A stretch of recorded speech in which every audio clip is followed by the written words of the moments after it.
I decided to watch Squid Game. I know I'm like, several years late to this. The thing was, I never really avoided Squid Game. It was just one of those that, like, I just didn't watch it when it came out, and I just kind of forgot about it.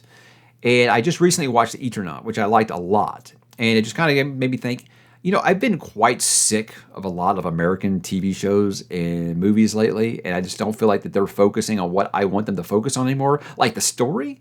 So I just said, you know what, let me try Squid Game because I really liked Eternaut. I felt like it did a really good job of focusing on the story. I think about making the change from American comics to manga, where story is still the number one priority.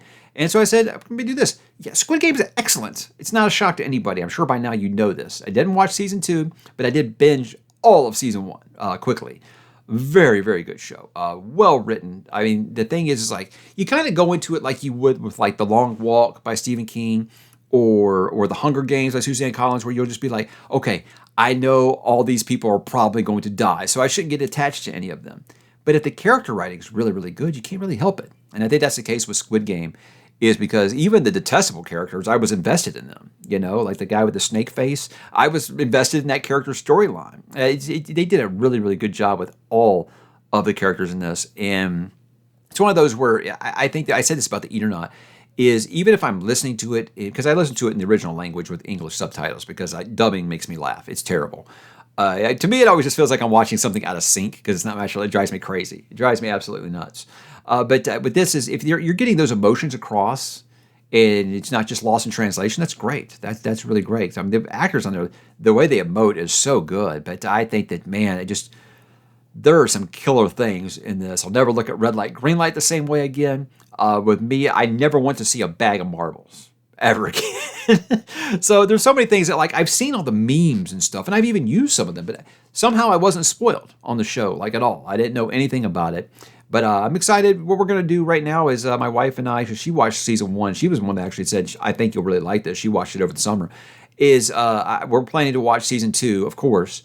But since it's so close to the final season coming out, we're just going to wait to the end of June that comes out, and we're just going to kind of do both of them together. And I think that's the best way, because the criticisms I heard mostly of season 2 was it didn't have an ending. Like, it was a cliffhanger, and people didn't know that, whereas season 1 kind of pretty much told its story. So I have questions, lots of questions, like how did the front man get that position?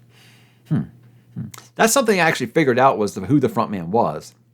Didn't figure out 001. That was a big thing. Anyway, I don't want to get too much into that. I could do a spoiler talk on Squid Game, but like I said, it's what, 4 or 5 years since it came out. People are probably like, you're just now watching that? Yeah, sometimes that's how it happens. But it's easy to see why that show got so incredibly popular. And I'm excited to continue with season 2 and 3. And I'll probably be doing that show, All of Us Are Dead, next. And the thing is like, so you're just into like, foreign language stuff now. For me, like I said, I think that I didn't give some of those things a chance when I should have, because in the end, guys, I just want well-written characters and well-written shows. That's what I want. And feeling like maybe it's gotten to the point where it was like with American comics, where I was like, okay, I got to move to manga, where storytelling is still the number one priority. And I feel like maybe that might be the way with some Japanese and some Korean television. Maybe they're still telling the stories that I want to hear. So I'm not ruling out anything. So like with All of Us Are Dead, it was like I was saying I was tired of zombie. I think back to years ago, I'm tired of the zombie genre. And then I watched Train to Busan, and I loved it. And I was like, maybe I'm just tired of American zombie TV and movies. So I'm hoping that's the case with All of Us Are Dead, because a lot of people that, when I said I like Train to Busan, they recommended that show to me. So maybe I'll check that one out next. But yeah, very, very exciting to finally understand all the memes that I've used for Squid Game before. And yeah, I'm looking forward to continuing with that.